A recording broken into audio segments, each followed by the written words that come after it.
ਸਤਿ ਸ਼੍ਰੀ ਅਕਾਲ। ਤੁਸੀਂ ਜੁੜੇ ਹੋਏ ਹੋ ਪੰਜਾਬੀ ਰੇਡੀਓ USA ਦੇ ਨਾਲ ਤੇ ਮੈਂ ਹਾਂ ਪ੍ਰਵੀਨ ਸ਼ਰਮਾ ਲੈ ਕੇ ਹਾਜ਼ਰ ਹਾਂ ਪ੍ਰੋਗਰਾਮ ਖਬਰ ਤੇ ਨਜ਼ਰ ਪ੍ਰੋਗਰਾਮ ਦੇ ਵਿੱਚ ਕਈ ਅਹਿਮ ਤੇ ਖਾਸ ਖਬਰਾਂ ਨੂੰ ਲੈ ਕੇ ਚਰਚਾ ਕਰਨ ਦੇ ਲਈ ਜੁੜ ਚੁੱਕੇ ਨੇ ਪੰਜਾਬ ਤੋਂ ਪੱਤਰਕਾਰ ਦੀਪਕ ਸ਼ਰਮਾ ਚਨਾਰਥਲ ਜੀ। ਸ਼ਰਮਾ ਸਤਿ ਸ਼੍ਰੀ ਅਕਾਲ, ਸਵਾਗਤ ਹੈ ਜੀ ਪੰਜਾਬੀ ਰੇਡੀਓ USA ਤੇ। ਸਤਿ ਸ਼੍ਰੀ ਅਕਾਲ ਪ੍ਰਵੀਨ ਜੀ, ਸਾਰੇ ਦਰਸ਼ਕਾਂ ਨੂੰ, ਸਾਰੇ ਸਰੋਤਿਆਂ ਨੂੰ ਮੇਰੀ ਪਿਆਰ ਭਰੀ ਸਤਿ ਸ਼੍ਰੀ ਅਕਾਲ। ਸਤਿ ਸ਼੍ਰੀ ਅਕਾਲ ਜੀ। ਅੱਗੇ ਵਧਣ ਤੋਂ ਪਹਿਲਾਂ ਧੰਨਵਾਦ ਕਰਦੇ ਚਲੀਏ ਸਪਾਂਸਰਸ ਦਾ, ਜਿਹੜੇ ਜ਼ਰੀਆ ਬਣਦੇ ਨੇ ਇਹਨਾਂ ਪ੍ਰੋਗਰਾਮਾਂ ਨੂੰ ਤੁਹਾਡੇ ਤੱਕ ਪਹੁੰਚਾਉਣ ਦੇ ਲਈ। ਖਾਲਸਾ ਇੰਸ਼ੋਰੈਂਸ ਏਜੰਸੀ ਵਾਲੇ, ਜਿਨ੍ਹਾਂ ਤੋਂ ਤੁਸੀਂ ਹਰ ਤਰੀਕੇ ਦੀ ਇੰਸ਼ੋਰੈਂਸ ਲੈ ਸਕਦੇ ਹੋ। ਇੰਸ਼ੋਰੈਂਸ ਬਾਰੇ ਪਤਾ ਕਰਨ ਲਈ ਇਹਨਾਂ ਦਾ ਨੰਬਰ ਹੈ 468-272-2500। ਇਹ 1992 ਤੋਂ ਲਗਾਤਾਰ ਇੰਸ਼ੋਰੈਂਸ ਬਿਜ਼ਨਸ ਦੇ ਵਿੱਚ ਸ਼ਾਨਦਾਰ ਸੇਵਾਵਾਂ ਦੇ ਰਹੇ ਨੇ ਤੇ ਅਮਰੀਕਾ ਭਰ ਦੇ ਵਿੱਚ ਇੰਸ਼ੋਰੈਂਸ ਕਰਦੇ ਨੇ। ਓਬਾਮਾ ਕੇਅਰ, ਮੈਡੀਕੇਅਰ ਜਾਂ ਫਿਰ ਕਵਰਡ ਕੈਲੀਫੋਰਨੀਆ ਬਾਬਤ ਪਾਲਿਸੀ ਕਰਵਾਉਣ ਦੇ ਲਈ, ਸਲਾਹ ਲੈਣ ਦੇ ਲਈ ਅੱਜ ਹੀ ਕਾਲ ਕਰੋ 468-272-2500 ਤੇ ਟਰਕੀਨਾ ਇਮੀਗ੍ਰੇਸ਼ਨ ਲਾ ਫਰਮ ਵਾਲੇ ਜੇ ਟਰਕੀਨਾ, ਟੋਨੀ ਟਰਕੀਨਾ ਦੇ ਨਾਲ ਤੁਸੀਂ US ਇਮੀਗ੍ਰੇਸ਼ਨ ਬਾਬਤ ਕੋਈ ਵੀ ਸਲਾਹ ਕਰਨੀ ਹੈ ਤੇ ਇਹਨਾਂ ਦਾ ਨੰਬਰ ਹੈ 415-909-0503।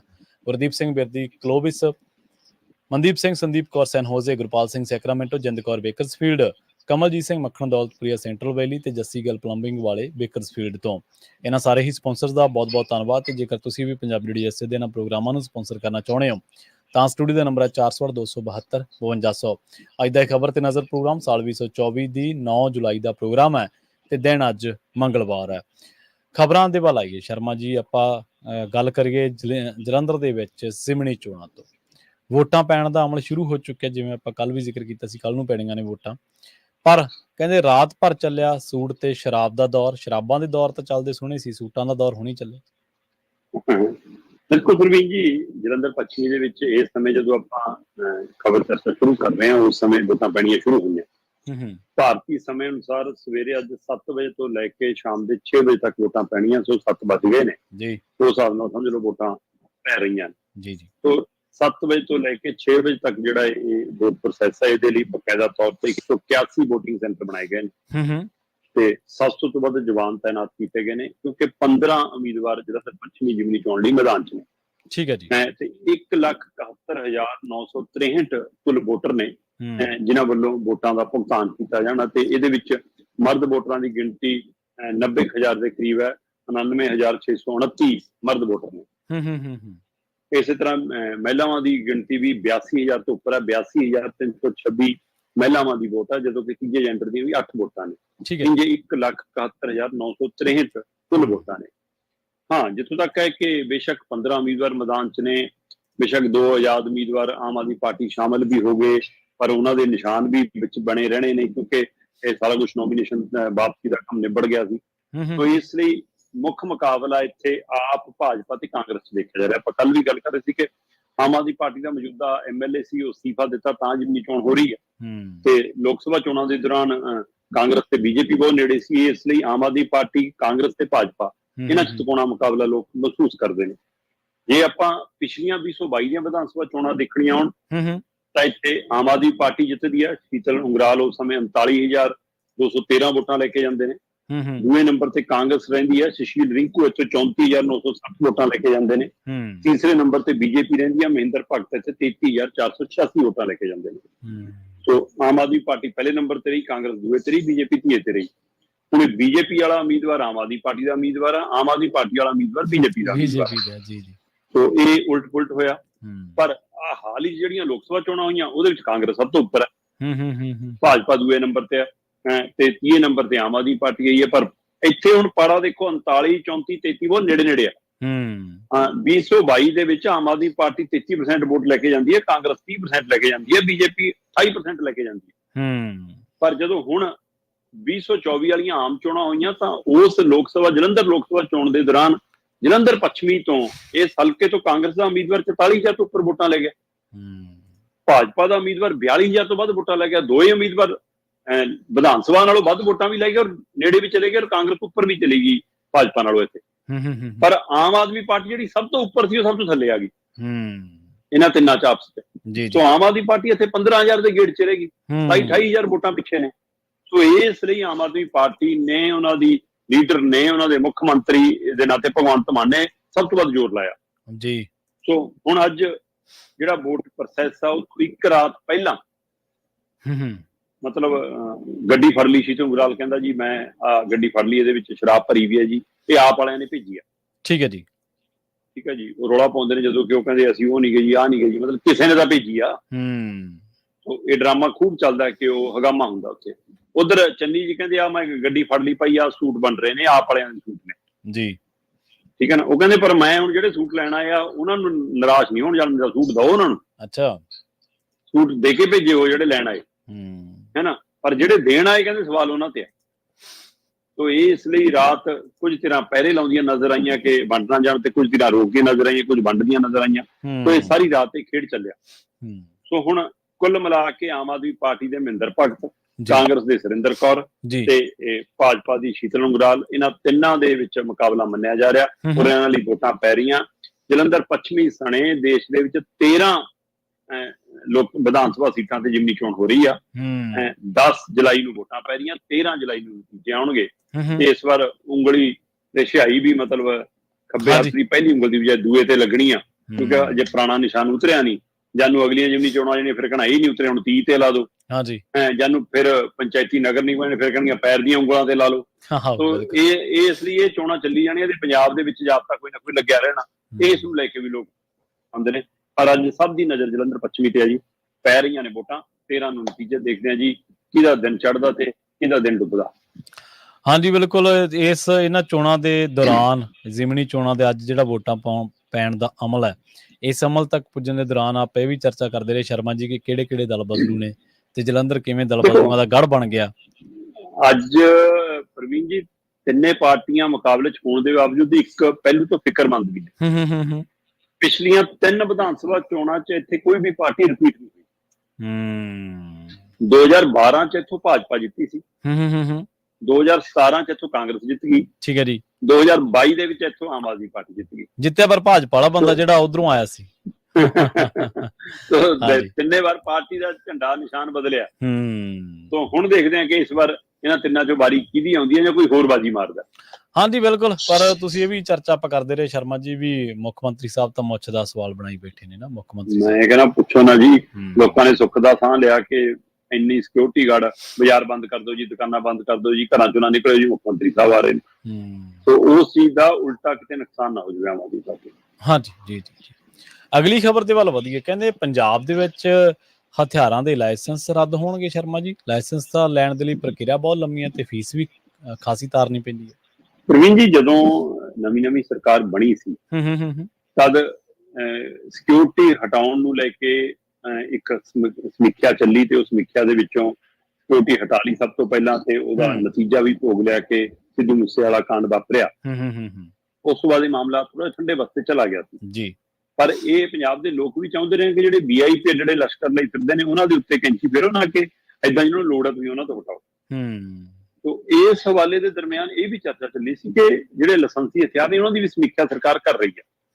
ਪਰ ਉਹ ਸਾਰੀ ਘਟਨਾ ਇਹੋ ਜਿਹੀ ਵਾਪਰੀ ਕਿ ਉਹ ਤੋਂ ਬਾਅਦ ਸਾਰਾ ਕੁਝ ਠੰਡੇ ਵਕਤ ਚਲਾ ਗਿਆ ਤੇ ਹੁਣ ਦੁਬਾਰਾ ਇਹ ਫਾਈਲਾਂ ਖੁੱਲੀਆਂ ਨੇ, ਦੁਬਾਰਾ ਇਹਦੀ ਜਾਂਚ ਵਿੱਢੀ ਗਈ ਆ। ਕਿਉਂਕਿ ਅਸਲ ਦੇ ਵਿੱਚ ਇੱਕ ਰਿਕਾਰਡ ਸਾਹਮਣੇ ਆ ਰਿਹਾ ਕਿ ਪਿਛਲੇ 5 ਸਾਲਾਂ 'ਚ 1500 ਵਾਰਦਾਤਾਂ ਪੰਜਾਬ 'ਚ ਅਜਿਹੀਆਂ ਹੋਈਆਂ ਜਿਨ੍ਹਾਂ 'ਚ ਲਾਇਸੈਂਸੀ ਹਥਿਆਰ ਦੀ ਵਰਤੋਂ ਹੋਈ। ਠੀਕ ਹੈ ਜੀ। ਹਾਲ ਹੀ 'ਚ ਆਪਾਂ ਗੁਰਦਾਸਪੁਰ ਦੇ ਸ਼੍ਰੀ ਹਰਗੋਬਿੰਦਪੁਰਾ 'ਚ ਉਹ ਜ਼ਮੀਨੀ ਪਾਣੀ ਨੂੰ ਲੈ ਕੇ, ਨਹਿਰੀ ਪਾਣੀ ਨੂੰ ਨਾਲ ਨੂੰ ਲੈ ਕੇ ਝਗੜਾ ਹੁੰਦਾ ਤੇ 4 ਗੋਲੀਆਂ ਨਾਲ ਮਾਰਤੇ। ਹੁਣ ਉੱਥੇ ਕਹਿੰਦੇ ਲਾਇਸੈਂਸੀ ਹਥਿਆਰਾਂ ਦੀ ਵਰਤੋਂ ਹੋਈ ਹੈ। ਸੋ ਇਸ ਤਰ੍ਹਾਂ ਇਹ 5 ਸਾਲ 'ਚ 1500 ਜਿਹੀਆਂ ਘਟਨਾਵਾਂ ਨੇ ਜਿਸ 'ਚ ਲਾਇਸੈਂਸੀ ਹਥਿਆਰ ਵਰਤੇ ਗਏ। ਇਹ ਉਹ ਨੇ ਜਿਹੜੀਆਂ ਘਟਨਾਵਾਂ ਧਿਆਨ 'ਚ ਆ ਗਈਆਂ, ਮੰਨ ਲਓ ਰਿਕਾਰਡ 'ਚ ਚੜ ਗਈਆਂ, ਬੰਦੇ ਫੜੇ ਗਏ ਜਾਂ ਪਤਾ ਲੱਗ ਗਿਆ। ਜੇ ਹੁਣ ਲੁੱਟਾਂ ਖੋਹਾਂ ਹੁੰਦੀਆਂ ਨੇ, ਮੂੰਹ ਢੱਕ ਕੇ ਸੜਕ ਤੇ ਕਿਸੇ ਨੂੰ ਘੇਰ ਕੇ ਰਿਵਾਲਵਰ ਦਿਖਾ ਕੇ, ਰਫਲ ਦਿਖਾ ਕੇ ਕੁਛ ਖੋਲਿਆ, ਗੱਡੀ ਖੋਲੀ, ਪੈਸੇ ਖੋਲੇ, ਜੇ ਉਹ ਬੰਦਾ ਫੜਿਆ ਹੀ ਨਹੀਂ ਗਿਆ, ਟਰੇਸ ਹੀ ਨਹੀਂ ਹੋਇਆ, ਤਾਂ ਕੀ ਪਤਾ ਉਹ ਲਾਇਸੈਂਸੀ ਹਥਿਆਰ ਸੀ ਕਿ ਗੈਰ ਕਾਨੂੰਨੀ ਸੀ। ਸੋ ਇਸ ਨੂੰ ਲੈ ਕੇ ਪੰਜਾਬ ਸਰਕਾਰ ਦਾ ਗ੍ਰਹਿ ਵਿਭਾਗ, ਪੰਜਾਬ ਸਰਕਾਰ ਦੇ ਹੋਮ ਸੈਕਟਰੀ, ਇਹਨਾਂ ਦੀ ਪੂਰਾ ਅਮਲਾ ਫਾਲਾ, ਪੁਲਿਸ ਤੰਤਰ, ਹੁਣ ਇਸ ਹੁਕਮ ਹੋ ਗਿਆ ਕਿ ਪ੍ਰਸ਼ਾਸਨਿਕ ਪੱਧਰ ਤੇ ਡਾਟਾ ਇਕੱਠਾ ਕਰੋ, ਕਿਹੜੇ ਜ਼ਿਲ੍ਹੇ 'ਚ ਕਿੰਨੇ ਲਾਇਸੈਂਸ ਨੇ ਤੇ ਕਿਹਨੇ ਲੋੜ ਲਈ ਲਿਆ, ਕਿਹਨੇ ਸ਼ੌਂਕ ਲਈ ਲਿਆ, ਕਿਹਨੇ ਦਿਖਾਵੇ ਲਈ ਲਿਆ। ਤੋ ਇਹ ਡਾਟਾ ਇਕੱਠਾ ਕਰਕੇ ਫਿਰ ਉਹਦੀ ਸਮੀਖਿਆ ਕੀਤੀ ਜਾਣੀ ਹੈ। ਫਿਰ ਇਹਦੇ ਵਿੱਚੋਂ ਰੱਦ ਹੋਣ ਦੀ ਕਵਾਇਦ ਸ਼ੁਰੂ ਹੋ ਸਕਦੀ ਹੈ। ਤੁਸੀਂ ਇਹ ਦੇਖੋ ਕਿ ਪੰਜਾਬ, ਵੈਸੇ ਪੰਜਾਬ ਦੇ ਸੱਭਿਆਚਾਰ ਦੇ ਹਵਾਲੇ ਨਾਲ ਤੁਸੀਂ ਪੰਜਾਬੀਆਂ ਨੂੰ ਤੇ ਹਥਿਆਰ ਨੂੰ ਅੱਡ ਕਰਕੇ ਦੇਖ ਹੀ ਨਹੀਂ ਸਕਦੇ, ਹੈ ਨਾ। ਪਰ ਜਿਸ ਕਦਰ ਗੀਤਾਂ ਦੇ ਵਿੱਚ ਇਸ ਨੂੰ ਪ੍ਰਗਟਾੜ ਦਾ ਰੂਪ, ਬਦਮਾਸ਼ੀ ਦਾ ਰੂਪ, ਗੁੰਡਾਗਰਦੀ ਦਾ ਰੂਪ ਦਿਖਾਇਆ ਕਿ ਲਾਇਸੈਂਸੀ ਹਥਿਆਰ ਹੋਣ ਚਾਹੇ ਗੈਰ ਲਾਇਸੈਂਸੀ ਹਥਿਆਰ ਹੋਣ, ਰਿਵਾਲਵਰ, ਲਾਪਰਾਂ, ਮਤਲਬ ਸਾਡੀ ਪਹਿਚਾਣ ਦੀ ਬਜਾਏ ਸਾਡੇ ਲਈ ਮੁਸੀਬਤ ਬਣ ਗਿਆ। ਉਸ ਨੂੰ ਲੈ ਕੇ ਸੰਜੀਦਾ ਲੋਕ ਬਹਿਸ ਵੀ ਕਰਦੇ ਆ। ਸੋ ਇਸ ਸਾਰੇ ਹਵਾਲੇ ਦੇ ਵਿੱਚ ਜਦੋਂ ਇਹ ਚੀਜ਼ ਉੱਭਰੀ ਕਿ ਹੁਣ ਸਰਕਾਰ ਇਹ ਸਮੀਖਿਆ ਕਰਨਾ ਚਾਹੁੰਦੀ ਆ ਕਿ ਕਿਤੇ ਇਹ ਹਥਿਆਰਾਂ ਦੀ ਵਰਤੋਂ ਡਰਾਉਣ ਧਮਕਾਉਣ ਲਈ ਤਾਂ ਨਹੀਂ ਹੋਣ ਲੱਗ ਪਈ ਜਾਵੇ। ਜੀ ਜੀ। ਸੋ ਇਸ ਹਵਾਲੇ ਨਾਲ ਜਿਹੜੇ ਨਾਮ ਉੱਭਰਨਗੇ ਉਹਨਾਂ ਦੇ ਲਾਇਸੈਂਸ ਰੱਦ ਹੋਣਗੇ।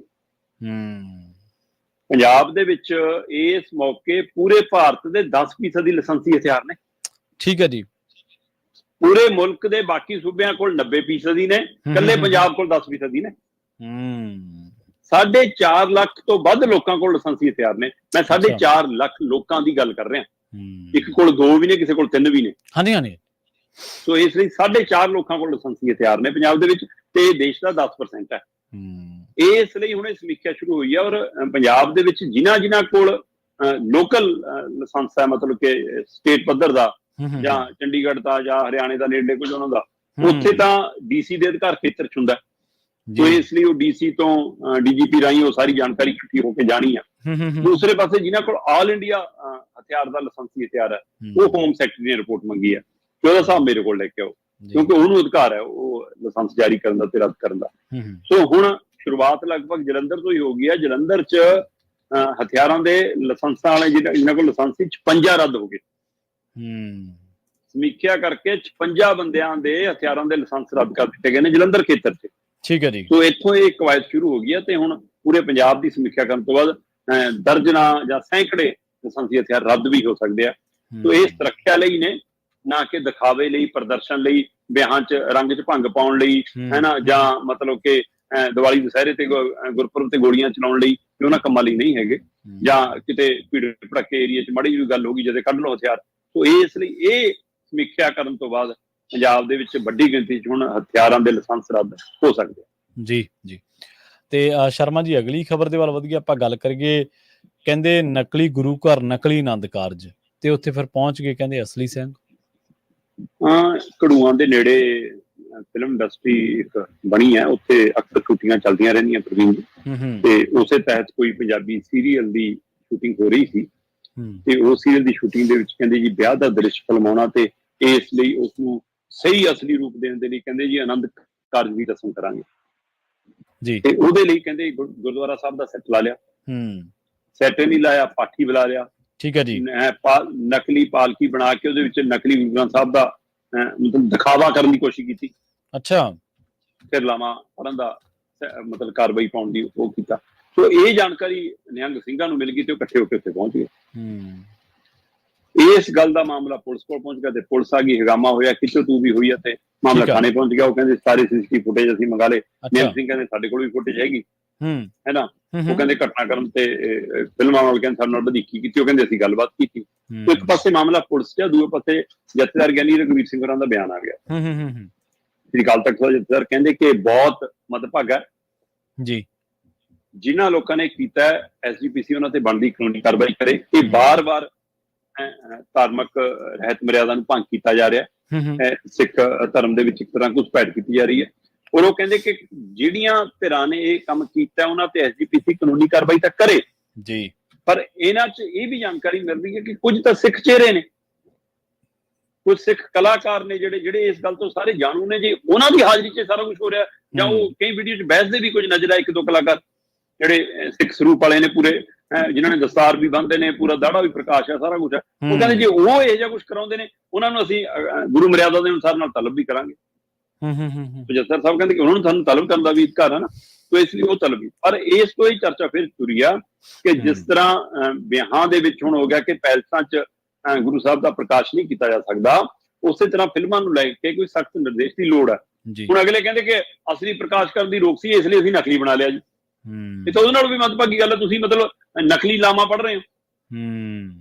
ਪ੍ਰਵੀਨ ਜੀ, ਆਪਾਂ ਨੂੰ ਪਤਾ ਹੈ ਕਿ ਪੰਜਾਬੀਆਂ ਨੇ ਇੱਕ ਵਾਰ ਕਿਸ ਹੱਦ ਤੱਕ ਜਾ ਕੇ ਇਸ ਮਤਲਬ ਸਿਸਟਮ ਦਾ, ਮਰਿਆਦਾ ਦਾ ਮਜ਼ਾਕ ਉਡਾਤਾ ਸੀਗਾ, ਜਦੋਂ ਧੀਆਂ ਨਾਲ ਵਿਆਹ, ਨੂੰਹਾਂ ਨਾਲ ਵਿਆਹ, ਦੋਤੀਆਂ ਪੋਤਿਆਂ ਦੇ ਆਪਸ ਵਿੱਚ ਉਲਟੇ ਪੁਲਟੇ ਰਿਸ਼ਤਿਆਂ ਦਾ ਵਿਆਹ, ਹੈ ਨਾ, ਇੱਕ ਨਾ 2 ਵਿਆਹ ਕੇ ਤੋੜਨ ਦੀਆਂ ਉਹ ਸਾਰੀਆਂ ਕਵਾਇਦਾਂ ਹੋਈਆਂ। ਉਸ ਸਮੇਂ ਵੀ ਅਕਾਲ ਤਖ਼ਤ ਸਾਹਿਬ ਨੇ, ਸ਼੍ਰੋਮਣੀ ਕਮੇਟੀ ਨੇ ਬਹੁਤ ਵੱਡੇ ਪੱਧਰ ਤੇ ਗੱਲ ਕੀਤੀ ਕਿ ਤੁਸੀਂ ਕਰੀ ਕੀ ਜਾਂਦੇ ਹੋ ਜੀ ਜੀ। ਸੋ ਹੁਣ ਉਹ ਤੋਂ ਅਗਲਾ ਕਦਮ ਫਿਲਮਾਂ ਦੇ ਰੂਪ ਸਾਹਮਣੇ ਆ ਗਿਆ ਕਿ ਤੁਸੀਂ ਲਾਮਾ ਨਕਲੀ ਪੜ੍ਹੋਗੇ, ਗੁਰੂ ਗ੍ਰੰਥ ਸਾਹਿਬ ਨਕਲੀ ਦਿਖਾਓਗੇ, ਤੇ ਗੁਰੂ ਘਰ ਨੂੰ ਨਕਲੀ ਬਣਾ ਲਓਗੇ। ਸੋ ਇਸ ਦੇ ਉੱਤੇ ਹੁਣ ਕੋਈ ਨਾ ਕੋਈ ਸਖਤ ਰੂਪ ਦੇ ਵਿੱਚ ਕੋਈ ਨਿਯਮਾਬੰਦੀ ਕਰਨ ਦੀ ਲੋੜ ਹੈ ਤਾਂ ਕਿ ਬਿਲਕੁਲ ਦੁਬਾਰਾ ਅਜਿਹੀ ਕੁਤਾਹੀ ਨਾ ਹੋਵੇ। ਤੇ ਹੁਣ SGPC ਨੂੰ ਕਹਿ ਦਿੱਤਾ ਜਥੇਦਾਰ ਸਾਹਿਬ ਨੇ ਕਿ ਇਸ ਪੂਰੀ ਸ਼ੂਟਿੰਗ ਟੀਮ ਦੇ ਵਿੱਚ ਜੇ ਕੋਈ ਇਹੋ ਜਿਹੀ ਗੜਬੜ ਹੋਈ ਆ ਤਾਂ ਕਾਨੂੰਨੀ ਕਾਰਵਾਈ ਕਰੋ। ਔਰ ਇਹਨਾਂ 'ਚ ਜਿਹੜੇ ਸਿੱਖ ਪਰਿਵਾਰ ਵਾਲੇ, ਸਿੱਖੀ ਰੂਪ ਵਾਲੇ, ਸਿੱਖ ਨਾਮ ਵਾਲੇ ਵਿਅਕਤੀ ਨੇ ਜਿਹੜੇ ਸਿੱਖੀ ਨੂੰ ਮੰਨਦੇ ਨੇ, ਜੇਕਰ ਉਹ ਵੀ ਇਹਨਾਂ 'ਚ ਸ਼ਾਮਲ ਨੇ ਤਾਂ ਉਹਨਾਂ ਨੂੰ ਸ੍ਰੀ ਅਕਾਲ ਤਖਤ ਸਾਹਿਬ ਦੇ ਤਾਲੂ ਕੀਤਾ ਜਾਏਗਾ। ਹਾਂਜੀ ਬਿਲਕੁਲ, ਦੇਖੋ ਇਹ ਤਾਂ ਸਮਝ ਦੀ ਗੱਲ ਆ। ਹੁਣ ਜਿਹੜਾ ਬੰਦਾ ਅਕਸਰ ਫਿਲਮ ਲਿਖ ਰਿਹਾ ਜਾਂ ਕੁਛ ਵੀ, ਉਹਨੂੰ ਥੋੜੀ ਬਹੁਤ ਸੋਝੀ ਤਾਂ ਹੋਊਗੀ। ਉਹਨੂੰ ਪਤਾ ਕਿ ਗੁਰੂ ਨੂੰ ਨਕਲੀ ਨਹੀਂ ਬਣਾਇਆ ਜਾ ਸਕਦਾ। ਉਹਨੂੰ ਪਤਾ ਹੈ ਕਿ ਪਤਾ ਹੋਣਾ ਚਾਹੀਦਾ ਚਲੋ ਆਨੰਦ ਕਾਰਜ ਰਕਮੀ ਕੋਈ ਧਾਰਮਿਕ ਹਰੇਕ ਧਰਮ ਦੀ ਆਪਣੀ ਰਸਮ ਹੈ, ਆਪਣੀ ਰਵਾਇਤ ਹੈ, ਆਪਣੀ ਮਰਿਆਦਾ ਹੈ ਨਾ, ਉਹਦਾ ਆਪਣਾ ਸਿਧਾਂਤ ਹੈ, ਉਹਦਾ ਪਾਲਣ ਕਰਨਾ ਚਾਹੀਦਾ। ਹੁਣ ਫਿਲਮਾਂ ਦੇ ਵਿੱਚ ਮਤਲਬ ਕਿ ਹਿੰਦੂ ਧਰਮ ਦੇ ਹਿਸਾਬ ਨਾਲ ਮੰਦਿਰ ਜਾ ਕੇ ਹਾਰ ਪਾ ਕੇ, ਉਹ ਵੀ ਨਕਲੀ ਵਿਆਹ ਹੁੰਦੇ ਆ ਨਾ, ਉਹ ਦਿਖਾ ਦੋ, ਲਾਮਾ ਵੀ ਦਿਖਾਉਂਦੇ ਆ, ਸਾਰਾ ਕੁਝ ਕਰਦੇ ਆ। ਤੇ ਉੱਥੇ ਸ਼ਾਇਦ ਉਵੇਂ ਇਤਰਾਜ਼ ਨਹੀਂ ਹੋ ਰਿਹਾ, ਇਸ ਲਈ ਉਹ ਚੱਲ ਰਿਹਾ। ਬਿਲਕੁਲ ਇੱਥੇ ਜਿਸ ਮਰਿਆਦਾ ਦੇ ਹਿਸਾਬ ਨਾਲ ਇਤਰਾਜ਼ ਹੈ ਤੇ ਉਸ ਤੋਂ ਫਿਰ ਬਚਣਾ ਚਾਹੀਦਾ। ਤੁਸੀਂ ਸਿੰਬੋਲਿਕ ਵੀ ਬਹੁਤ ਕੁਝ ਦਿਖਾ ਸਕਦੇ ਹੋ ਨਾ। ਹਾਂਜੀ ਜੇ ਦਿਖਾਉਣਾ ਹੀ ਹੈ ਜੀ। ਬਿਲਕੁਲ ਆਮ ਹੀ ਆਪਾਂ ਦੇਖੀਦਾ ਫਿਲਮਾਂ ਦੇ ਵਿੱਚ ਸੀਨ ਹੁੰਦੇ ਆ ਤੇ ਉਹ ਅਸਲੀ ਗੁਰੂ ਘਰ ਦਾ ਜੇ ਕੋਈ ਸੀਨ ਪਾਉਣਾ ਹੋਵੇ ਤਾਂ ਕੋਈ ਹੀਰੋ ਹੀਰੋਇਨ ਉੱਥੇ ਮੱਥਾ ਟੇਕਣ ਜਾਂਦੀ ਹੈ ਤਾਂ ਜਿਹੜਾ ਉੱਥੇ ਮਹਾਰਾਜ ਦਾ ਪ੍ਰਕਾਸ਼ ਵੀ ਹੁੰਦਾ, ਸੰਗਤ ਵੀ ਹੁੰਦੀ, ਸਾਰਾ ਕੁਝ ਹੁੰਦਾ, ਨਿਸ਼ਾਨ ਸਾਹਿਬ ਵੀ ਹੁੰਦਾ। ਗੁਰੂ ਸਹੀ ਮਤਲਬ ਕਹਿਣ ਤੋਂ ਜਿਹੜਾ ਹਾਜ਼ਰ ਨਾਜ਼ਰ ਗੁਰੂ ਘਰ ਉਹਦੀ ਫੁਟੇਜ ਜਾਂ ਉੱਥੋਂ ਸੀਨ ਲੈ ਉੱਥੇ ਵੀ ਤੁਸੀਂ ਲਾਮਾ ਨਹੀਂ ਨਾ ਨਕਲੀ ਦਿਖਾ ਸਕਦੇ। ਨਾ ਨਕਲੀ ਵਿਆਹ ਨਹੀਂ ਦਿਖਾ ਸਕਦੇ। ਬਿਲਕੁਲ ਜੀ। ਇਸੇ ਨਾਲ ਮਿਲਦੀ ਜੁਲਦੀ ਇੱਕ ਹੋਰ ਖਬਰ ਹੈ। ਬੜਾ ਇੱਕ ਫੇਮਸ ਪੰਜਾਬੀ ਕਲਾਕਾਰ ਹੈ ਦਲਜੀਤ ਦੋਸਾਂਝ, ਕਹਿੰਦੇ ਦਰਬਾਰ ਸਾਹਿਬ ਦੇ ਵਿੱਚ ਜਿਹੜੀ ਉਹਦੇ ਜਾਣ ਵੇਲੇ ਜਾਂ ਕੋਈ ਉਹ ਜਦੋਂ ਗਿਆ ਸੀਗਾ ਉਹਦੀ ਵੀਡੀਓਗ੍ਰਾਫੀ ਹੋਈ ਹੈ ਤੇ ਉਸ ਮਾਮਲੇ ਤੇ ਵੀ SGPC ਵੀ ਨਾਰਾਜ਼ ਦੱਸੀ ਜਾਂਦੀ ਹੈ। ਪ੍ਰਵੀਨ ਜੀ, ਜਦੋਂ ਅਰਚਨਾ ਮਕਵਾਨਾ ਵਾਲਾ ਕਾਂਡ ਵਾਪਰਿਆ, ਜੋਗਾ ਕਾਂਡ, ਜੀ ਬਿਲਕੁਲ ਉਸ ਤੋਂ ਬਾਅਦ ਸ਼੍ਰੋਮਣੀ ਕਮੇਟੀ ਨੇ ਆਪਣੀ ਮੀਟਿੰਗ ਬੁਲਾਈ। ਮੀਟਿੰਗ ਦੇ ਵਿੱਚ ਫੈਸਲਾ ਕੀਤਾ, ਆਪਾਂ ਉਹਦੀ ਵਿਸਤਾਰ ਚਰਚਾ ਕੀਤੀ ਸੀ ਉਦੋਂ ਕਿ ਸ਼੍ਰੋਮਣੀ ਕਮੇਟੀ ਕਹਿੰਦੀ ਹੁਣ ਫੋਟੋਗ੍ਰਾਫੀ ਵੀਡੀਓਗ੍ਰਾਫੀ ਬੈਨ ਹੈ ਨਾ, ਤੇ ਖਾਸ ਕਰਕੇ ਫਿਲਮਾਂ ਦੀ ਪ੍ਰਮੋਸ਼ਨ ਲਈ ਵੀ ਇੱਥੇ ਵੀਡੀਓਗ੍ਰਾਫੀ ਫੋਟੋਗ੍ਰਾਫੀ ਨਾ ਕੀਤੀ ਹੈ। ਤੁਸੀਂ ਸ਼ਰਧਾਲੂ ਬਣ ਕੇ ਆਓ, ਫਿਲਮਾਂ ਦੇ ਐਕਟਰ ਜਾਂ ਕਲਾਕਾਰ ਬਣ ਕੇ ਨਾ ਆਓ। ਤੋ ਇੱਕ ਪਾਸੇ ਉਹ ਅਰਚਨਾ ਮਕਵਾਨਾ ਵਾਲਾ ਮਾਮਲਾ ਚੱਲ ਰਿਹਾ ਸੀ, ਦੂਜੇ ਪਾਸੇ ਸ਼੍ਰੋਮਣੀ ਕਮੇਟੀ ਇਸ ਮਸਲੇ ਨੂੰ ਲੈ ਕੇ ਨਜਿੱਠਣ ਦੇ ਲਈ ਕਾਨੂੰਨੀ ਕਾਰਵਾਈ ਵੀ ਕਰ ਰਹੀ ਸੀ, ਆਪਣੀਆਂ ਮੀਟਿੰਗਾਂ ਵੀ ਕਰ ਰਹੀ ਸੀ। ਇਸ ਦੌਰਾਨ ਦਲਜੀਤ ਦੋਸਾਂਝ ਤੇ ਨੀਰੂ ਬਾਜਵਾ ਆਪਣੀ ਫਿਲਮ ਦੇ ਹਵਾਲੇ ਨਾਲ ਦਰਬਾਰ ਸਾਹਿਬ ਮੱਥਾ ਟੇਕਣ ਆਉਂਦੇ ਆ। ਠੀਕ ਹੈ ਜੀ। ਮਤਲਬ ਇੱਕ ਤਾਂ ਅਸੀਂ ਰੂਟੀਨ 'ਚ ਕਦੇ ਜਾਂਦੇ ਆ, ਆਮ ਕਦੇ ਕਿਸੇ ਦਿਨ ਦਿਹਾੜੇ ਤੇ ਚਲੇ ਗਏ ਜਾਂ ਆਪਣੀ ਛੁੱਟੀ ਦੇ ਹਵਾਲੇ ਨਾਲ ਵੀ ਚਲੇ ਗਏ ਤਾਂ ਤੁਸੀਂ ਸਿਰ ਮੱਥਾ ਟੇਕਣਾ ਹੈ।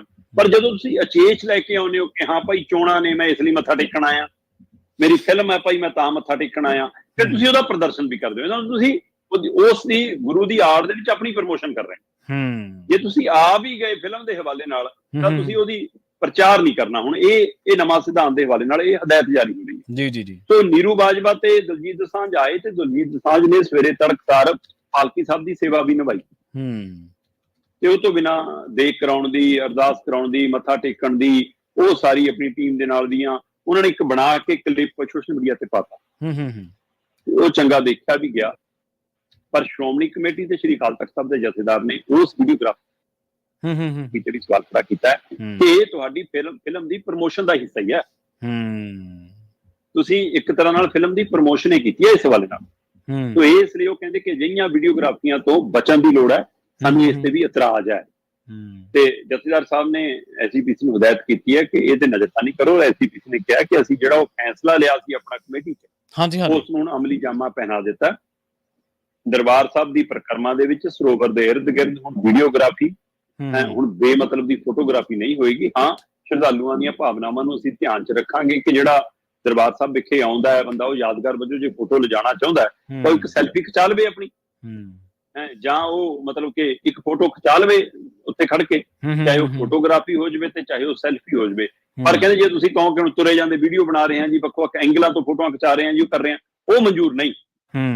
ਸੋ ਇਸ ਲਈ ਉਹ ਕਹਿੰਦੇ ਕਿ ਸ਼੍ਰੋਮਣੀ ਕਮੇਟੀ ਨੇ ਫੈਸਲਾ ਕੀਤਾ ਕਿ ਹੁਣ ਸਾਡੀ ਟਾਸਕ ਫੋਰਸ ਵੱਡੀ ਗਿਣਤੀ 'ਚ ਤਾਇਨਾਤ ਰਹੂਗੀ, ਉਹਦੀ ਗਿਣਤੀ ਵਾਧਾ ਕਰ ਦਿੱਤਾ ਤੇ ਉਹਨਾਂ ਦੀ ਕਹਿੰਦੇ ਵਰਕਸ਼ਾਪ ਲਾਈ ਹੈ ਤਾਂ ਕਿ ਉਹ ਨਿਮਰਤਾ ਨਾਲ, ਸਹਿਜਤਾ ਨਾਲ, ਪੂਰੀ ਮਤਲਬ ਅਦਬ ਨਾਲ ਪੇਸ਼ ਆਉਣ ਸਾਰੇ ਸ਼ਰਧਾਲੂਆਂ ਨੂੰ। ਇਸ ਹਵਾਲੇ ਨਾਲ ਕਹਿੰਦੇ ਕਿ ਸੇਵਾਦਾਰਾਂ ਦੀ ਉਹ ਟਾਸਕ ਫੋਰਸ ਦੀ ਗਿਣਤੀ ਵੀ ਵਧਾ ਦਿੱਤੀ ਹੈ ਤੇ ਇਹੀ ਜੀ ਵੀਡੀਓਗ੍ਰਾਫੀ ਫੋਟੋਗ੍ਰਾਫੀ ਬੈਨ ਹੋਏਗੀ। ਖਾਸ ਕਰ ਕਲਾਕਾਰਾਂ ਨੂੰ, ਲੀਡਰਾਂ ਨੂੰ, ਪਰਸਨੈਲਿਟੀਆਂ ਨੂੰ ਹਦਾਇਤ ਹੈ ਕਿ ਤੁਸੀਂ ਇੱਥੇ ਆ ਕੇ ਵੀਡੀਓਗ੍ਰਾਫੀ ਨਾ ਕਰੋ, ਸ਼ਰਧਾਲੂ ਬਣ ਕੇ। ਬਿਲਕੁਲ ਜੀ। ਤੁਹਾਡੇ ਯਾਦ ਹੋਣਾ ਸ਼ਰਮਾ ਜੀ, ਆਪਾਂ ਪਿਛਲੇ ਦਿਨਾਂ ਦੇ ਵਿੱਚ ਜਦੋਂ ਅਰਚਨਾ ਮਕਵਾਨਾ ਵਾਲੀ ਗੱਲ ਵਾਪਰੀ ਸੀ, ਉਸ ਦਿਨ ਵੀ ਇਸ ਗੱਲ ਦਾ ਬੜੀ ਵਿਸਥਾਰ ਦੇ ਨਾਲ ਜ਼ਿਕਰ ਕੀਤਾ ਸੀਗਾ ਕਿ ਕਿਹੜੇ ਅੱਗੇ ਨਿਯਮ ਬਦਲਣ ਦੀ ਜਾਂ ਹੋਰ ਸੋਧ ਕਰਨ ਦੀ ਗੱਲ ਬਿਲਕੁਲ। ਐਸਜੀਪੀਸੀ ਦੇ ਗਲਿਆਰਿਆਂ ਦੇ ਵਿੱਚ ਚੱਲ ਰਹੀ ਹੈ ਕਿ ਹੁਣ ਇਹ ਚੀਜ਼ ਰੁਕਣੀ ਚਾਹੀਦੀ ਹੈ। ਤੇ ਅਗਲੀ ਖਬਰ ਦੇ ਵੱਲ ਵਧੀਏ, ਜਾਂਦੇ ਗੱਲ ਕਰੀਏ ਪੰਜਾਬ ਤੇ ਹਿਮਾਚਲ ਦੇ ਟੈਕਸੀ ਡਰਾਈਵਰਾਂ ਦੇ ਵਿਵਾਦ ਦੀ। ਕਹਿੰਦੇ ਇਹ ਵਿਵਾਦ ਹੁਣ ਸੀਐਮ ਟੇਬਲ ਤੇ ਵੀ ਪਹੁੰਚ ਗਿਆ। ਲੰਘੇ ਦਿਨਾਂ ਦੇ ਵਿੱਚ ਇੱਕ ਖਬਰ ਹੋਰ ਪੜ੍ਹਨ ਨੂੰ ਮਿਲੀ ਸੀ, ਜਿੱਥੇ ਇਹ ਯੂਨੀਅਨਾਂ ਆਪਸ ਵਿੱਚ ਹੀ ਮਿਲੀਆਂ ਸੀਗੀਆਂ, ਮਤਲਬ ਕੋਈ ਅਫੀਸ਼ੀਅਲ ਅਧਿਕਾਰ ਪੰਜਾਬ ਸਰਕਾਰ ਦਾ ਕੋਈ ਮੁਲਾਜ਼ਮ ਜਾਂ ਕਹਿ ਲਓ ਕੋਈ ਇਸ ਤਰ੍ਹਾਂ ਦਾ ਅਧਿਕਾਰੀ ਨਹੀਂ ਸੀ ਵਿੱਚ, ਅਫਸਰ ਨਹੀਂ ਸੀਗਾ, ਪਰ ਇਹਨਾਂ ਨੇ ਆਪਸੀ ਮਸ਼ਵਰੇ ਦੇ ਨਾਲ ਇਹ ਗੱਲ ਤੇ ਸਹਿਮਤੀ ਬਣੀ ਸੀ ਕਿ ਉਧਰਲੇ ਹਿਮਾਚਲ ਦਿਆਂ ਨੂੰ ਇੱਧਰ ਨਹੀਂ ਤੰਗ ਕੀਤਾ ਜਾਊਗਾ ਤੇ ਪੰਜਾਬ ਵਾਲਿਆਂ ਨੂੰ ਉੱਧਰ ਨਹੀਂ ਤੰਗ ਕੀਤਾ ਜਾਊਗਾ। ਪਰ ਹੁਣ ਕਹਿੰਦੇ ਜੀ ਟੈਕਸੀ ਡਰਾਈਵਰਾਂ ਦਾ ਤਾਂ ਆਪਸ ਵਿੱਚ ਕੋਈ ਮਸਲਾ ਨਹੀਂ, ਨਹੀਂ ਮਸਲਾ ਬਿਲਕੁਲ ਲੋਕਾਂ ਦਾ ਵੀ ਹੈ ਨਹੀਂ ਗਾ, ਉਹ ਤਾਂ ਵਿੱਚੋਂ ਖਚ ਲੋਕ ਨੇ। ਹਾਂ ਹਾਂਜੀ ਹੁਣ ਇਹ ਮਤਲਬ ਏਅਰਪੋਰਟ ਦੇ ਉੱਤੇ ਕੰਗਣਾ ਦੇ ਥੱਪੜ ਵੱਜਦਾ, ਕੰਗਣਾ ਦੇ ਥੱਪੜ ਇਸ ਲਈ ਨਹੀਂ ਵੱਜਦਾ ਕਿ ਹਿਮਾਚਲ ਦੀ ਹੈ, ਨਹੀਂ ਵੱਜਦਾ, ਬਿਲਕੁਲ ਸਹੀ ਹੈ, ਬਿਲਕੁਲ। ਕੰਗਣਾ ਦੇ ਥੱਪੜ ਇਸ ਲਈ ਵੱਜਦਾ ਕਿ ਉਹਦੇ ਕਾਰੇ ਇਹ ਜਿਹੇ ਸੀ, ਉਹਦੀ ਹੀਲ ਦਾ ਰਸ ਇਹ ਜਿਹਾ ਸੀ ਜਿਹੜਾ ਉਹਨੂੰ ਟਕਣਾ ਪਿਆ। ਜੀ ਬਿਲਕੁਲ। ਤੋਂ ਉਹ ਹਵਾਲਾ ਸਮਝਣ ਦੀ ਲੋੜ ਆ। ਤੇ ਇਸੇ ਤਰ੍ਹਾਂ ਇੱਕ ਘਟਨਾ ਹਿਮਾਚਲ 'ਚ ਵਾਪਰੀ, ਪਾਰਕਿੰਗ ਦੇ ਵਿੱਚ ਗੱਡੀ ਖੜਾਉਣ ਦਾ ਮਾਮਲਾ ਹੋਇਆ। ਕਹਿੰਦੇ ਆਹ ਹੋਇਆ ਜੀ, ਉਹ ਆਪਣੇ ਵਾਲੇ ਮੁੰਡੇ ਕਹਿੰਦੇ ਕਿ ਸਾਨੂੰ ਇਸ ਲਈ ਕੁੱਟਿਆ ਗਿਆ ਸੀ, ਪੰਜਾਬੀ ਸੀ ਜੀ। ਉੱਥੇ ਵਾਲੀ ਧਿਰ ਕਹਿੰਦੀ ਆ ਕਿ ਨਹੀਂ ਲੜਾਈ ਹੋਰ ਸੀ, ਹੋਰ ਬਣਾਇਆ ਜਾ ਰਿਹਾ। ਪਰ ਉਹ ਤੋਂ ਬਾਅਦ ਕਿੰਨੀਆਂ ਹੀ ਘਟਨਾਵਾਂ ਸਾਹਮਣੇ ਆਉਣ ਲੱਗ ਪਈਆਂ ਕਿ ਵੀ ਪੰਜਾਬੀ ਨੂੰ ਉਧਰ ਧੱਕਾ ਮੁੱਕੀ ਕੀਤੀ ਜਾ ਰਹੀ ਆ, ਪੰਜਾਬੀ ਡਰਾਈਵਰ ਨਾਲ ਕੁੱਟਮਾਰ ਕੀਤੀ ਜਾ ਰਹੀ ਆ, ਪੰਜਾਬੀਆਂ ਨੇ ਜਾਣਾ ਛੱਡਤਾ। ਇੱਧਰ ਹਿਮਾਚਲ ਵਾਲੇ ਕਹਿੰਦੇ ਕਿ ਸਾਡੇ ਨਾਲ ਹਿਮਾਚਲ ਪੰਜਾਬ ਆਉਣ ਤੇ ਸਾਡੇ ਨਾਲ ਘੇਰਾਬੰਦੀ ਹੋਈ, ਸਾਡੇ ਨਾਲ ਧੱਕਾ ਮੁੱਕੀ ਹੋਈ। ਉਹ ਸੋਸ਼ਲ ਮੀਡੀਆ ਤੇ ਅਜਿਹਾ ਕੁਝ ਫੈਲਿਆ ਕਿ ਇੱਕ ਤਣਾਅ ਪੈਦਾ ਹੋ ਗਿਆ। ਉਸ ਤਣਾਅ ਚੋਂ ਇਹ ਵੀਡੀਓ ਆਉਣ ਲੱਗ ਪਈਆਂ ਕਿ ਹਿਮਾਚਲ ਤਾਂ ਪੰਜਾਬ ਦੇ ਗੱਡੀਆਂ ਟੈਕਸੀਆਂ ਵਾਲੇ ਜਾਣੋਂ ਬੰਦ ਹੋ ਗਏ ਜੀ, ਉੱਥੇ ਜੀ ਸੈਲਾਨੀ ਆਉਣੋਂ ਬੰਦ ਹੋ ਗਏ, ਤਾਂ ਜੰਮੂ ਕਸ਼ਮੀਰ ਦਾ ਰੁਖ ਕਰ ਲਿਆ ਜੀ। ਸੋ ਇਹਦੇ ਨਾਲ ਕਹਿੰਦੇ ਜੀ ਹਿਮਾਚਲ ਵਾਲਿਆਂ ਨੂੰ ਅਪੀਲਾਂ ਕਰ ਰਹੇ ਜੀ, ਉਹਨਾਂ ਦੀ ਆਰਥਿਕਤਾ ਤੇ ਅਸਰ ਪੈਂਦਾ, ਉਹਨਾਂ ਦੇ ਕਾਰੋਬਾਰ ਤੇ ਕੰਮ ਤੇ ਅਸਰ ਪੈਂਦਾ। ਜੇ ਉਹਨਾਂ ਤੇ ਅਸਰ ਪੈਂਦਾ ਤਾਂ ਇੱਧਰ ਟੈਕਸੀ ਡਰਾਈਵਰਾਂ ਦੇ ਕੰਮ ਤੇ ਵੀ ਅਸਰ ਪੈਂਦਾ। ਹਾਂਜੀ ਬਿਲਕੁਲ। ਸੋ ਇਹ ਸਾਰੇ ਹਵਾਲੇ ਚੋਂ ਪੰਜਾਬ ਦੇ ਟੈਕਸੀ ਆਪਰੇਟਰਾਂ ਨੇ, ਹਰਿਆਣੇ ਦੇ ਟੈਕਸੀ ਆਪਰੇਟਰਾਂ ਨੇ, ਦਿੱਲੀ ਤੇ ਚੰਡੀਗੜ੍ਹ ਦੇ ਟੈਕਸੀ ਆਪਰੇਟਰ ਨੇ ਇਕੱਠਿਆਂ ਹੋ ਕੇ ਇੱਕ ਚੰਡੀਗੜ੍ਹ 'ਚ ਪ੍ਰਦਰਸ਼ਨ ਕੀਤਾ। ਠੀਕ ਹੈ ਜੀ। ਉਹ ਕਹਿੰਦੇ ਇੰਨਾ ਕੁਝ ਵਾਪਰ ਰਿਹਾ, ਸਰਕਾਰਾਂ ਬੋਲਦੀਆਂ ਹੀ ਨਹੀਂ ਬੋਲਦੀਆਂ। ਬਿਲਕੁਲ ਸਹੀ ਹੈ ਜੀ, ਸਰਕਾਰਾਂ ਕੁਛਦੀਆਂ ਹੀ ਨਾ, ਹਿਮਾਚਲ ਵਾਲੀ ਨਾ ਪੰਜਾਬ ਵਾਲੀ। ਸੋ ਇਸ ਨੂੰ ਲੈ ਕੇ ਉਹਨੂੰ ਇਤਰਾਜ਼ ਹੈ। ਤੇ ਉਹ ਕਹਿੰਦੇ ਕਿ ਕੱਲਾ ਘਟਨਾਕ੍ਰਮ ਟੈਕਸੀ ਡਰਾਈਵਰ ਨਾਲ ਕੁੱਟਮਾਰ ਦਾ ਨਹੀਂ, ਇਹ ਇੱਕ ਵੱਡਾ ਪਹਿਲੂ ਹੈਗਾ। ਇਹ ਤੋਂ ਬਿਨਾਂ ਜਿਹੜਾ 3-3 ਗੁਣਾ ਸਾਤੋਂ ਟੈਕਸ ਵਸੂਲਿਆ ਜਾਂਦਾ ਹਿਮਾਚਲ ਜਾਣ ਤੇ, ਕੋਈ ਸਰਕਾਰ ਪੁੱਛਦੀ ਹੋ ਨਹੀਂ ਬਚਦੀ। ਬਿਲਕੁਲ ਸਹੀ ਹੈ। ਹਿਮਾਚਲ ਐਂਟਰੀ ਤੇ ਵੀ ਟੈਕਸ। ਤੇ ਉਹ ਕਹਿੰਦੇ ਕਿ ਜੇ ਹਿਮਾਚਲ ਬੜਾ ਲੱਗੇ ਟੈਕਸ ਆ, ਫਿਰ ਪੰਜਾਬ ਆਉਣ ਲੱਗੇ ਹਿਮਾਚਲੀਆਂ ਤੋਂ ਵੀ ਲੈ ਲਓ। ਫਿਰ ਉਹਨਾਂ ਤੋਂ ਕਿਉਂ ਨਹੀਂ, ਉਹ ਤਾਂ ਜ਼ਮੀਨਾਂ ਵੀ ਲੈਣ, ਉਹ ਤਾਂ ਘਰ ਵੀ ਲੈਣ, ਜੋ ਮਰਜ਼ੀ ਕਰਨ ਉਰੇ। ਸੋ ਇਸ ਤੇ ਫਿਰ ਉਹ ਕਹਿੰਦੇ ਕਿ ਜਿਸ ਤਰ੍ਹਾਂ ਜੰਮੂ ਕਸ਼ਮੀਰ ਦੇ ਵਿੱਚ ਹੈ ਕਿ ਭਾਈ ਘਟਨਾ ਕਿਤੇ ਵਾਪਰੇ, ਕੇਸ ਜੰਮੂ ਕਸ਼ਮੀਰ 'ਚ ਦਰਜ ਹੋਊਗਾ, ਉਵੇਂ ਸਾਡਾ ਵੀ ਕੇਸ ਪੰਜਾਬ ਹਰਿਆਣਾ 'ਚ ਦਰਜ ਹੋਣਾ ਚਾਹੀਦਾ, ਚਾਹੇ ਘਟਨਾ ਉੱਥੇ ਵਾਪਰੇ। ਠੀਕ ਹੈ। ਵੈਸੇ ਨਵੇਂ ਕਾਨੂੰਨ ਦੇ ਵਿੱਚ ਹੁਣ ਇਹ ਇੱਕ ਮੱਦ ਹੈਗੀ ਆ ਕਿ ਤੁਸੀਂ ਜਿੱਥੇ ਚਾਹੋ ਉੱਥੇ ਜਾ ਕੇ ਐਫਆਈਆਰ ਕਰਾ ਸਕਦੇ ਹੋ, ਹੈ ਨਾ। ਸੋ ਪਰ ਇਹ ਇਹਨਾਂ ਨੇ ਆਪਣੀ ਮੰਗ ਰੱਖੀ ਹੈ। ਫਿਰ ਉਹ ਕਹਿੰਦੇ ਸੇਫਟੀ ਸੁਰੱਖਿਆ ਸੰਬੰਧੀ ਜਿਹੜੇ ਜ਼ਰੂਰੀ ਨਿਯਮ ਨੇ ਉਹ ਉਹਨਾਂ ਨੂੰ ਕਾਨੂੰਨੀ ਰੂਪ ਦੇ ਵਿੱਚ ਲਾਗੂ ਕਰਾਇਆ ਜਾਵੇ। ਉਹ ਦਬੀ ਰਹਿ ਜਾਂਦੇ ਨੇ, ਕੋਈ ਚਰਚਾ ਹੀ ਨਹੀਂ ਕਰਦਾ ਉਹਨਾਂ ਦੀ, ਜਦੋਂ ਲੋੜ ਹੁੰਦੀ ਸਾਡੇ ਲਈ ਵਰਤੇ ਨਹੀਂ ਜਾਂਦੇ ਉਹ ਕਾਨੂੰਨ। ਫਿਰ ਉਹ ਕਹਿੰਦੇ ਕਿ ਤਾਮਿਲਨਾਡੂ ਤੇ ਉੜੀਸਾ ਦੀ ਤਰਜ਼ ਦੇ ਉੱਤੇ ਡਰਾਈਵਰ ਹੈਲਪ ਕਮਿਸ਼ਨ ਬਣੇ ਬਕਾਇਦਾ ਉੱਥੇ। ਹੁਣ ਮਤਲਬ ਕਿ ਜਿਵੇਂ ਕਮਿਸ਼ਨ ਬਣਿਆ ਹੈ ਉਸੇ ਤਰ੍ਹਾਂ ਉਹ ਕਹਿੰਦੇ ਕਿ ਪੰਜਾਬ 'ਚ, ਹਰਿਆਣੇ 'ਚ, ਚੰਡੀਗੜ੍ਹ 'ਚ, ਹਿਮਾਚਲ 'ਚ ਇਹਨਾਂ ਸਾਰਿਆਂ ਦੇ ਨਾਲ ਲੈ ਕੇ ਡਰਾਈਵਰ ਉਹਦੇ ਵਿੱਚ ਟੈਕਸੀ ਵਾਲੇ ਵੀ ਹੋਣ, ਟਰੱਕਾਂ ਵਾਲੇ ਵੀ ਹੋਣ, ਬੱਸਾਂ ਵਾਲੇ ਵੀ ਹੋਣ, ਉਹਨਾਂ ਸਾਰਿਆਂ ਨੂੰ ਲੈ ਕੇ ਇੱਕ ਕਮਿਸ਼ਨ ਬਣੇ ਤਾਂ ਕਿ ਜਦੋਂ ਲੋੜ ਹੋਵੇ ਤਾਂ ਉੱਥੇ ਉਹਨਾਂ ਨਾਲ ਤੱਕ ਪਹੁੰਚ ਕੀਤੀ ਜਾ ਸਕੇ। ਇਸੇ ਤਰ੍ਹਾਂ ਕਹਿੰਦੇ ਕਿ ਉਹ ਐਂਟੀ ਟੈਕਸ ਦੇ ਨਾਲ ਜਿਹੜਾ ਗੈਰ ਕਾਨੂੰਨੀ ਹੋਰ ਟੈਕਸ ਵਸੂਲੇ ਜਾਂਦੇ ਆ, ਸਾਡੇ ਨਾਲ ਵਧੀਕੀ ਹੁੰਦੀ ਆ, ਉਹਨਾਂ ਦੇ ਉੱਤੇ ਸਰਕਾਰ ਗੌਰ ਕਰੇ। ਤੇ ਉਹ ਕਹਿੰਦੇ ਇੱਕ ਸਕੈਮ ਚੱਲਦਾ ਕਿ ਜਦੋਂ ਅਸੀਂ ਹਿਮਾਚਲ ਜਾਂ ਹੋਰਨਾਂ ਸੂਬਿਆਂ 'ਚ ਜਾਂਦੇ ਆ, ਉਹ ਕਹਿ ਦੇਣਗੇ ਜੀ ਸਾਡਾ ਥੋੜਾ ਫਾਸਟੈਗ ਨਹੀਂ ਚੱਲਦਾ, ਇਹ ਤਾਂ ਬੜਾ ਔਖਾ, ਜਦੋਂ ਕਿ ਉਹ ਪਿੱਛੇ ਚੱਲ ਰਿਹਾ ਹੁੰਦਾ ਸਾਰੇ ਕਿਤੇ, ਬਾਅਦ 'ਚ ਵਾਪਸ ਆ ਕੇ ਵੀ ਚੱਲ ਰਿਹਾ ਹੁੰਦਾ। ਕਹਿੰਦੇ ਜਾਣ ਕੇ ਕਹਿਣਗੇ ਦੇਖੋ ਜੀ ਮਸ਼ੀਨਾਂ ਸਕੈਨ ਨਹੀਂ ਕਰਦੀਆਂ, ਇਸ ਦੇ ਉੱਤੇ 3-3 ਗੁਣਾ ਫਿਰ 2-2 ਗੁਣਾ ਵੱਧ ਪੈਸੇ ਲਏ ਜਾਂਦੇ ਕਹਿੰਦੇ ਨਕਦੀ ਦੇ ਰੂਪ 'ਚ। ਸੋ ਇਹ ਸਾਰੇ ਪਹਿਲੂਆਂ ਲੈ ਕੇ ਉਹਨਾਂ ਨੇ ਕੱਟ ਕੀਤਾ ਸੀ ਚੰਡੀਗੜ੍ਹ। ਠੀਕ ਹੈ ਜੀ। ਤੇ ਜਦੋਂ ਕਿਸੇ ਨੇ ਸੁਣਵਾਈ ਨਹੀਂ ਕੀਤੀ ਉਹ ਕਹਿੰਦੇ ਠੀਕ ਹੈ ਫਿਰ ਅਸੀਂ ਸੀਐਮ ਹਾਊਸ ਕਨੀ ਘਰਾਓ ਕਰਾਂਗੇ, ਸੀਐਮ ਹਾਊਸ ਕਨੀ ਵਧਾਂਗੇ।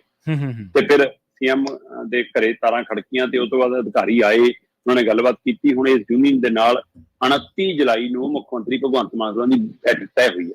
ਠੀਕ ਹੈ ਜੀ। ਸੋ ਇਹ ਹਿਮਾਚਲ ਤੇ ਪੰਜਾਬ ਦੇ ਟੈਕਸੀ ਡਰਾਈਵਰਾਂ ਦਾ ਝਗੜਾ ਹੁਣ ਮੁੱਖ ਮੰਤਰੀ ਸਾਹਿਬ ਦੇ ਮੇਜ਼ ਤੇ ਆ, ਪਰ ਕਿਤੇ ਨਾ ਕਿਤੇ ਲੋਕਾਂ ਨੂੰ ਵੀ ਸੰਜੀਦਗੀ ਦਿਖਾਉਣ ਦੀ ਲੋੜ ਆ ਇਸ ਪਹਿਲੂਆਂ ਨੂੰ, ਇਸ ਨਜ਼ਰੀਏ ਤੋਂ ਕਿ ਸਭ ਦੀ ਆਵਾਜਾਈ ਇੱਕ ਦੂਜੇ ਥਾਵਾਂ ਤੇ ਹੈ, ਸਭ ਭਾਈਚਾਰੇ ਇੱਕ ਦੂਜੇ ਥਾਵਾਂ ਤੇ ਰਹਿੰਦੇ ਨੇ, ਇੱਕ ਨਾਲ ਕੀਤੀ ਦਾ ਭੁਗਤਾਨ ਦੂਜਿਆਂ ਨੂੰ ਭੁਗਤਣਾ ਪੈ ਜਾਂਦਾ, ਇਸ ਦੀ ਥੋੜਾ ਗੌਰ ਰੱਖਣੀ ਚਾਹੀਦੀ। ਜੀ ਬਿਲਕੁਲ। ਤੇ ਤੁਸੀਂ ਦੇਖੋ ਸਰਕਾਰਾਂ ਵੀ ਉਹਦੀ ਥੋੜਾ ਜਿਹਾ ਕੰਨ ਤੇ ਜੂੰ ਸਰਕਦੀ ਹੈ ਜਦੋਂ ਕਿਤੇ ਧਮਕੀ ਮਿਲ ਜਾਂਦੀ ਹੈ ਵੀ ਘਰਾਓ ਕਰਾਂਗੇ, ਹਾਲਾਂਕਿ ਉਸ ਤੱਕ ਪਹੁੰਚੇ ਨਹੀਂ ਦਿੰਦੇ ਆਪਾਂ ਨੂੰ ਪਤਾ ਹੀ ਹੈ, ਪਰ ਫਿਰ ਵੀ ਹੁਣ ਮਰਦਾ ਬੰਦਾ ਕੀ ਨਹੀਂ ਕਰਦਾ, ਮਤਲਬ ਸਰਕਾਰ ਹੀ ਤੱਕ ਤਾਂ ਪਹੁੰਚ ਸਕਦਾ ਨਾ, ਉਹ ਹੋਰ ਤਾਂ ਕੁਛ ਕਰ ਹੀ ਨਹੀਂ ਸਕਦਾ ਜੀ। ਸ਼ਰਮਾ ਜੀ, ਇਹਨਾਂ ਖਾਸ ਖਬਰਾਂ ਤੇ ਖਾਸ ਜਾਣਕਾਰੀਆਂ ਦੇ ਲਈ ਤੁਹਾਡਾ ਬਹੁਤ ਬਹੁਤ ਧੰਨਵਾਦ ਜੀ। ਬਹੁਤ ਸ਼ੁਕਰੀਆ। ਜੀ, ਪ੍ਰੋਗਰਾਮ ਖਬਰ ਤੇ ਨਜ਼ਰ ਆਪਾਂ ਇੱਥੇ ਹੀ ਸਮਾਪਤ ਕਰਾਂਗੇ। ਤੁਹਾਡਾ ਸਾਰਿਆਂ ਦਾ ਵੀ ਬਹੁਤ ਧੰਨਵਾਦ। ਸਤਿ ਸ਼੍ਰੀ ਅਕਾਲ। ਜੁੜੇ ਰਹੋ ਪੰਜਾਬੀ ਰੇਡੀਓ USA ਦੇ ਨਾਲ।